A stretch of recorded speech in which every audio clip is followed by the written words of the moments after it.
What's going on, guys? It's Mike here. Today I'm going to be replacing the crankshaft position sensor on my Dodge Neon, yes, Neon SRT-4.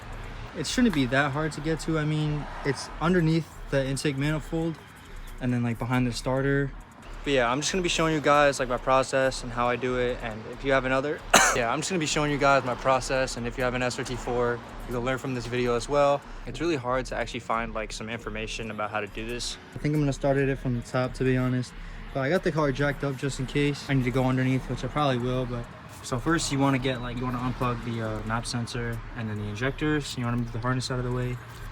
And then I'm just going at it with the bolts. There's like I'd say like 1, 2, 3, 4. I think there's like 5. There might be 6. I think there's like 5 bolts. Started at those first. I'm gonna be back in a minute. All right, once you have the intake manifold off, it was like there's a little bracket underneath here that was like bumping against the starter, but you just have to disconnect the plugs. There's one here, one here. I also disconnected the camshaft position sensor plug, and then of course all the injector plugs. But once you do that, I also uncoupled my cold side intercooler pipe, so I was able to like move the intake manifold. But I moved that to the side. And then now there's 2 bolts for the starter. One is here, and then one is underneath over there. But once you get those 2, the starter should be able to come off. All right, once you're able to move the starter out of the way, there's like this little plug right here that you gotta take off the starter. That went right here. And then the crank position sensor is right there. And it's an 8mm.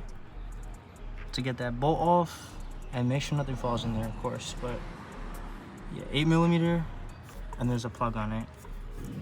You don't want to force the sensor out once you take off that bolt. You just kind of want to wiggle it round and round, just wiggle it a little bit, and eventually it's gonna pop off.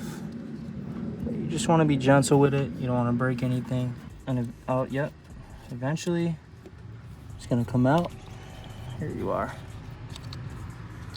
Yep. So you just want to take the connector off. I'm gonna do that real quick. Once you get the connector off, you're left with this. This thing is pretty old. Yeah, that thing is shot. So you always want to get OEM Mopar sensors for this car, especially. I'm pretty sure it's like a common Dodge thing, but here's a comparison of the old and the new. I mean, I don't know if that one's aftermarket or if it's OEM. I mean, it doesn't really look the same. So someone might have changed this and put in a junk one. Because anything other than Mopar is junk. I mean, and that's probably why mine went out. So yeah, I'm gonna put this new one in. So I got the new sensor in, and you want to make sure that you do not over tighten it. And you want to make sure you do the same thing, you wiggle it in, don't be too rough. Yeah, but you want to make sure that it's completely flush here. So make sure it's all the way in, and then you put the bolt on, and then you want to get started back with the starter. You want to put that back on, the plug right there, and then you want to get it bolted back up. And then I'm going to do that real quick, so I'll be right back. Okay, so I got those 2 bolts right there for the starter put back in. Okay, next thing, I did get the intake in place. Make sure nothing is pinched. You do have to like play around with the dipstick to get it positioned properly so you can drop the intake back in, and fool around with this, just like move it around and stuff. I got the coupler back on here on the throttle body. Yeah, now you just gotta put the bolts back in, make sure all your connections, I took these connectors off, these 2 connectors. Make sure all those connectors are back in. And yeah, I reconnected my cam position sensor because I did take that off because I do have a watt box. Okay, once you get all the bolts back in, connect all the connectors. Just like there's 2 down here. And make sure you put that coupler back on. Do these connectors, you know, the fuel line. Okay, so now I got all the plugs back on.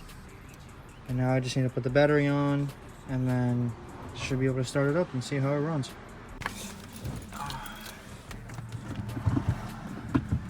So obviously, because I unplugged the battery, the PCM is reset. So it's gonna run a bit funky at first. Okay, I got fuel pressure. All right.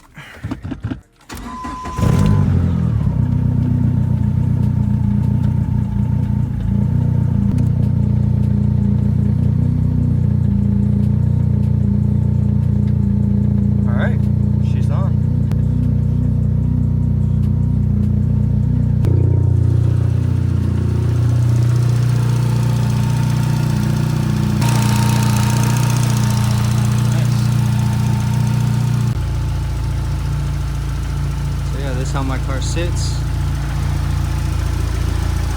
Looking good.